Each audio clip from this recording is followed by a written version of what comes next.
জায়গার পরিবর্তনটা করা নিজের জায়গার পরিবর্তনটা তো ঘটাবেন, বাট সেই ক্ষেত্রে এবং টিডাব্লিউ কে সাজ করে লবিতে ফেরত পাঠিয়ে দিয়েছে হ্যাশট্যাগ 8 এর প্লেয়ার E4X এর মার্কাস। নিজের হাতে আছে 5টি কিল ফিড, অন্য প্রান্তে সাইক্লোনের কাছে আছে 4টি কিল ফিড। ওভারঅল 9টি কিল ফিডের সঙ্গে তারা এগিয়ে যেতে চাচ্ছে এবং সামনে থাকা স্কোয়াডকে চ্যালেঞ্জ ছুড়ে দিচ্ছে which team can be the winner from this Bermuda.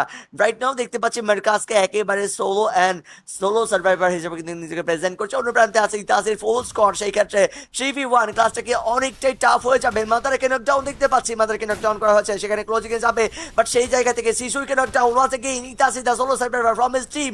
But এইবার যেন নিজের খাতাটা ঘুরিয়ে নিতে চাচ্ছেন, আমার সঙ্গে থাকা মার্কাস নিজের আধিপত্য বিস্তার করতে চাচ্ছেন। Back to back travelling charge দিয়ে দুইটা প্লেয়ারকে লুফে নিয়েছেন শেষ মুহূর্তে গিয়ে।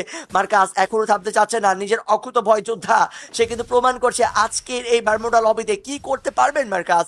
শেষ পর্যন্ত E4X এর খাতে কি বুইটাকে নিতে পারবেন কিনা, নাকি E4X এর সর্বশেষ যোদ্ধা হিসেবে নিকিজারকে প্রেজেন্ট করবেন। একটা শট কিন্তু কানেক্টেড করেছেন, মোকো দেখতে পাচ্ছে, মোকো কিন্তু জ্বলছে, জল করছে মোকো।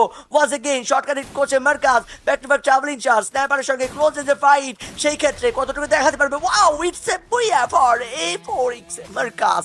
E4X মার্কাস কিন্তু শেষ মুহূর্তে গিয়ে প্রমাণ করে দিয়েছেন সে একজন শার্প শুটার, এন্ড তারই মাধ্যমে একটি বুইয়া কিন্তু গিয়েছে E4X এর কাছে। সো আমরা কিন্তু বলতেই পারি জি ফর মার্কাস। এবং আমরা কিন্তু শেষ